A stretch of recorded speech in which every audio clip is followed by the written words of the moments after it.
यह भाग विष्णु पुराण के पहला अंश के अध्याय दूसरा से लिया गया है, जिसमें 24 तत्वों के विषय के साथ जगत के उत्पत्ति क्रम का वर्णन प्रतिपादित किया गया है। श्री पराशर जी बोले, जो ब्रह्मा विष्णु और शंकर रूप से जगत की उत्पत्ति, स्थिति और संहार के कारण हैं तथा अपने भक्तों को संसार सागर से तारने वाले हैं, उन विकार रहित शुद्ध अविनाशी परमात्मा सर्वदा एक रस सर्वविजयी भगवान वासुदेव विष्णु को नमस्कार है। जो एक होकर भी नाना रूप वाले हैं, स्थूल सूक्ष्म हैं, अव्यक्त एवं व्यक्त रूप हैं तथा मुक्त के कारण हैं, जो विश्व रूप विश्व की उत्पत्ति और स्थिति और संहार के मूल कारण हैं, उन परमात्मा विष्णु भगवान को नमस्कार है। जो विश्व के अधिष्ठान है, अति सूक्ष्म से भी सूक्ष्म है, सर्व प्राणियों में स्थित पुरुषोत्तम और अविनाशी हैं, जो परमार्थता वास्तव में अति निर्मल ज्ञान स्वरूप हैं, किंतु अज्ञानवश नाना पदार्थ रूप से प्रतीत होते हैं तथा जो काल स्वरूप से जगत की उत्पत्ति और स्थिति में समर्थ एवं उनका संहार करने वाले हैं, उन जगदीश्वर अजन्मा अक्षय और अव्यय भगवान विष्णु को प्रणाम करके तुम्हें वह सारा प्रसंग क्रमशः सुनाता हूँ, जो दक्ष आदि मुनि श्रेष्ठों के पूछने पर पितामह भगवान ब्रह्मा जी ने उनसे कहा था। वह प्रसंग दक्ष आदि मुनियों ने नर्मदा तट पर राजा पुरकुत्स को सुनाया था तथा पुरकुत्स ने शाश्वत से और शाश्वत ने मुझसे कहा था, जो पर से भी परम श्रेष्ठ अंतर आत्मा में स्थित परमात्मा रूप वर्ण नाम और विशेषण आदि से रहित है, जिसमें जन्म वृद्धि परिणाम क्षय और नाश इन 6 विकारों का सर्वथा अभाव है, जिसको सर्वदा केवल है इतना ही कह सकते हैं तथा जिनके लिए यह प्रसिद्ध है कि वे सर्वत्र हैं और उनमें समस्त विश्व बसा हुआ है, इसलिए ही विद्वान उनको वासुदेव कहते हैं। वही नित्य अजन्मा अक्षय अव्यय एक रस और हे गुणों के अभाव के कारण निर्मल पर ब्रह्म है। वही इन सब व्यक्त और अव्यक्त जगत के रूप से तथा इसके साक्षी पुरुष और महाकारण काल के रूप से स्थित हैं। हे द्विज, पर ब्रह्म का प्रथम रूप पुरुष है, अव्यक्त अर्थात प्रकृति और व्यक्त अर्थात महादादि उसके अन्य रूप हैं तथा सबको क्षोभित करने वाला होने से काल उसका परम स्वरूप है। इस प्रकार जो प्रधान पुरुष व्यक्त और काल इन चारों से परे है तथा जिसे पंडित जन ही देख पाते हैं, वही भगवान विष्णु का परम पद है। प्रधान पुरुष व्यक्त और काल ये रूप पृथक पृथक संसार की उत्पत्ति पालन और संहार के प्रकाश तथा उत्पादन में कारण हैं। भगवान विष्णु जो व्यक्त अव्यक्त पुरुष और काल रूप से स्थित होते हैं, इसे उनकी बालवत क्रीड़ा ही समझो।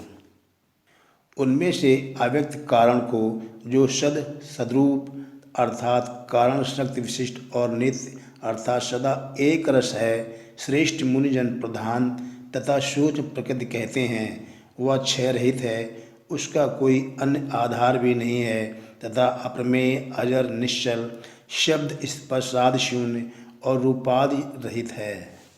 वह त्रिगुणमय और जगत का कारण है तथा स्वयं अनादि एवं उत्पत्ति और लय से रहित है। यह संपूर्ण प्रपंच प्रलय काल से लेकर सृष्टि के आदि तक उसी से व्याप्त था। हे विद्वान, शुद्ध के मर्म को जानने वाले शुद्धिपरायण ब्रह्मवेत्ता महात्मागण इसी अर्थ को लक्ष्य करके प्रधान के प्रतिपादक इस निम्नलिखित श्लोक को कहा करते हैं। उस समय अर्थात प्रलय काल में न दिन था, न रात्रि थी, न आकाश था, न पृथ्वी थी, न अंधकार था, न प्रकाश था और न इसके अतिरिक्त कुछ और ही था। बस स्रोत आदि इंद्रियों और बुद्धि आदि का अविषय एक प्रधान ब्रह्म और पुरुष ही था। हे विप्र, विष्णु के परम स्वरूप से प्रधान और पुरुष ये दो रूप हुए। उसी विष्णु के जिस अन्य रूप के द्वारा वे दोनों सृष्टि और प्रलय काल में संयुक्त और वियुक्त होते हैं, उस रूपांतर का नाम ही काल है। बीते हुए प्रलय काल में यह व्यक्त प्रपंच प्रकृति में लीन था, इसलिए प्रपंच के इस प्रलय को प्राकृत प्रलय कहते हैं। हे द्विज, काल रूप भगवान अनादि हैं, इनका अंत नहीं है, इसलिए संसार की उत्पत्ति, स्थिति और प्रलय भी कभी नहीं रुकते, अर्थात वे प्रवाह रूप से निरंतर होते रहते हैं। हे मैत्रेयी, प्रलय काल में प्रधान अर्थात प्रकृति के साम्यावस्था में स्थित हो जाने पर और पुरुष के प्रकृति से पृथक स्थित हो जाने पर विष्णु भगवान का काल रूप अर्थात इन दोनों को धारण करने के लिए प्रवृत्त होता है। तदनंतर उन परब्रह्म परमात्मा विश्वरूप सर्वव्यापी सर्वभूतेश्वर सर्वात्मा परमेश्वर ने अपनी इच्छा से विकारी प्रधान और अविकारी पुरुष में प्रविष्ट होकर उनको क्षोभित किया। जिस प्रकार क्रियाशील न होने पर भी गंध अपनी सन्निध मात्र से ही मन को क्षुभित कर देता है, उसी प्रकार परमेश्वर अपनी सन्निध मात्र से ही प्रधान और पुरुष को प्रेरित करते हैं। हे ब्राह्मण, वह पुरुषोत्तम ही इनको क्षोभित करने वाले हैं और वे ही क्षुब्ध होते हैं तथा संकोच और विकास युक्त प्रधान रूप से भी वे ही स्थित हैं। ब्रह्मादि समस्त ईश्वरों के ईश्वर वे विष्णु ही समिष्ट और व्यष्ट रूप ब्रह्मादि जीव रूप और महातत्व रूप से स्थित हैं। हे द्विश्रेष्ठ, शरकाल के प्राप्त होने पर गुणों की साम्यावस्था रूप प्रधान जब विष्णु के क्षेत्रज्ञ रूप से अधिष्ठित हुआ तो उससे महातत्व की उत्पत्ति हुई। उत्पन्न हुए महान को प्रधान तत्व ने आवृत किया। महातत्व सात्विक, राजस और तामस भेद से 3 प्रकार का है, किंतु जिस प्रकार बीज छिलके से संभाव से ढका रहता है, वैसे ही यह त्रिविध महातत्व प्रधान तत्व से सब ओर व्याप्त है। फिर त्रिविध महातत्व से ही सात्विक, राजस और तामस भूतात् 3 प्रकार का अहंकार उत्पन्न हुआ। हे महामुनि, वह त्रिगुणात्मक होने से भूत और इंद्रिय आदि का कारण है और प्रधान जैसे महातत्व व्याप्त है, वैसे ही महातत्व से वह अहंकार व्याप्त है। भूतादि नामक तामस अहंकार ने विकृत होकर शब्द तन्मात्रा और उससे शब्द गुण वाले आकाश की रचना की। उस भूतादि तामस अहंकार ने शब्द तन्मात्रा रूप आकाश को व्याप्त किया। फिर शब्द तन्मात्रा रूप आकाश ने विकृत होकर स्पर्श तन्मात्रा को रचा। उस स्पर्श तन्मात्रा से बलवान वायु हुआ, उसका गुण स्पर्श माना गया है। शब्द तन्मात्रा रूप आकाश ने स्पर्श तन्मात्रा वाले वायु को आवृत किया है। फिर स्पर्श तन्मात्रा रूप वायु ने विकृत होकर रूप तन्मात्रा की सृष्टि की। रूप तन्मात्रा युक्त वायु से तेज उत्पन्न हुआ है, उसका गुण रूप कहा जाता है। स्पर्श तन्मात्रा रूप वायु ने रूप तन्मात्रा वाले तेज को आवृत किया। फिर रूप तन्मात्रा में तेज ने भी विकृत होकर रस तन्मात्रा की रचना की। उस रस तन्मात्रा रूप से रस गुण वाला जल हुआ। रस तन्मात्रा वाले जल को रूप तन्मात्रा में तेज ने आवृत किया। रस तन्मात्रा रूप जल ने विकार को प्राप्त होकर गंध तन्मात्रा की सृष्टि की। उससे पृथ्वी उत्पन्न हुई है, जिसका गुण गंध माना जाता है। उन आकाश आदि भूतों में तन्मात्रा है, अर्थात केवल उनके गुण शब्दादि ही है, इसलिए वे तन्मात्रा अर्थात गुण रूप ही कहे गए हैं। तन्मात्राओं में विशेष भाव नहीं है, इसलिए उनकी अविशेष संज्ञा है। वे अविशेष तन्मात्राएं शांत, घोर अथवा मूढ़ नहीं हैं, अर्थात उनका सुख दुख या मोह रूप से अनुभव नहीं हो सकता। इस प्रकार तामस अहंकार से यह भूत तन्मात्रा रूप सर्ग हुआ है। 10 इंद्रियां तेजस अर्थात राजस अहंकार से और उनके अधिष्ठाता देवता वैकारिक अर्थात सात्विक अहंकार से उत्पन्न हुए कहे जाते हैं। इस प्रकार इंद्रियों के अधिष्ठाता 10 देवता और 11वां मन है। हे द्विज, त्वक, चक्षु, नासिका, जीवा और स्रोत, ये 5 बुद्धि की सहायता से शब्दादि विषयों को ग्रहण करने वाली 5 ज्ञानेंद्रियां हैं। हे मैत्रेय, पायु अर्थात गुदा, उपस्थ अर्थात लिंग, हस्त, पाद और वाक ये 5 कर्मेंद्रियां हैं। इनके कर्म मलमूत्र का त्याग, शिल्प, गति और वचन बतलाए जाते हैं। आकाश, वायु, तेज, जल और पृथ्वी ये पांचों भूत उत्तरोत्तर शब्द, स्पर्श आदि 5 गुणों से युक्त हैं। ये पांचों भूत शांत, घोर और मूढ़ हैं, अर्थात सुख, दुख और मोह युक्त हैं, अतः ये विशेष कहलाते हैं। इन भूतों में पृथक पृथक नाना शक्तियाँ हैं, अतः वे परस्पर पूर्णतया मिले बिना संसार की रचना नहीं कर सके। इसलिए एक दूसरे के आश्रय रहने वाले और एक ही संघात की उत्पत्ति के लक्ष्य वाले महातत्व से लेकर विशेष पर्यंत प्रकृति के इन सभी विकारों ने पुरुष से अधिष्ठित होने के कारण परस्पर मिलकर सर्वथा एक होकर प्रधान तत्व के अनुग्रह से अंड की उत्पत्ति की।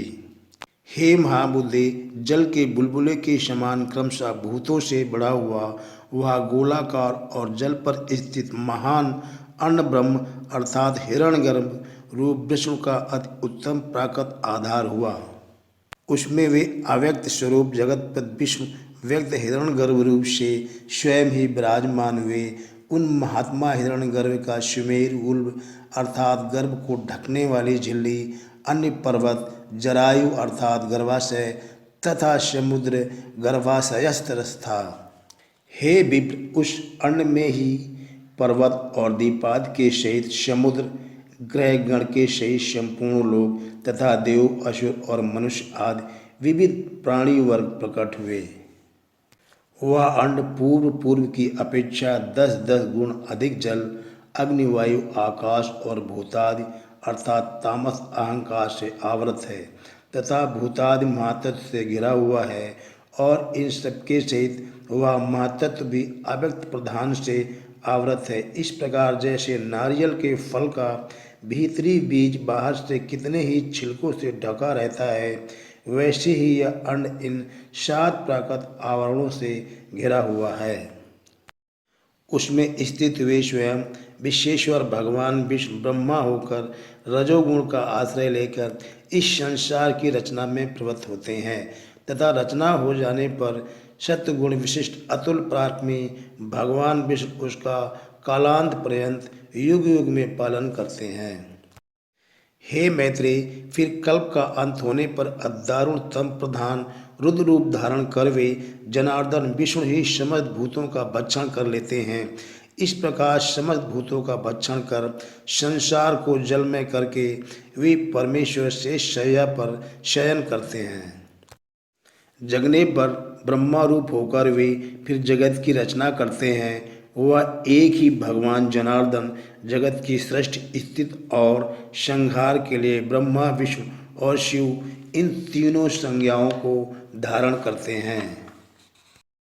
वे प्रभु विष्णु स्वयं ब्रह्मा होकर अपनी ही सृष्टि करते हैं, पालक विष्णु होकर पाल रूप अपना ही पालन करते हैं और अंत में शिव रूप धारण कर अपना ही संहार करते हैं। पृथ्वी, जल, तेज, वायु और आकाश तथा समस्त इंद्रियां और अंतःकरण आदि जितना जगत है सब पुरुष रूप है, और क्योंकि वह अव्यय विष्णु ही विश्व रूप और सब भूतों के अंतर आत्मा है, इसलिए ब्रह्मादि प्राणियों में स्थित सर्गादि भी उन्हीं के उपकारक हैं। अर्थात जिस प्रकार ऋत्विजों द्वारा किया हुआ हवन यजमान का उपकारक होता है, उसी तरह परमात्मा के रचे हुए समस्त प्राणियों द्वारा होने वाली सृष्टि भी उन्हीं की उपकारक है।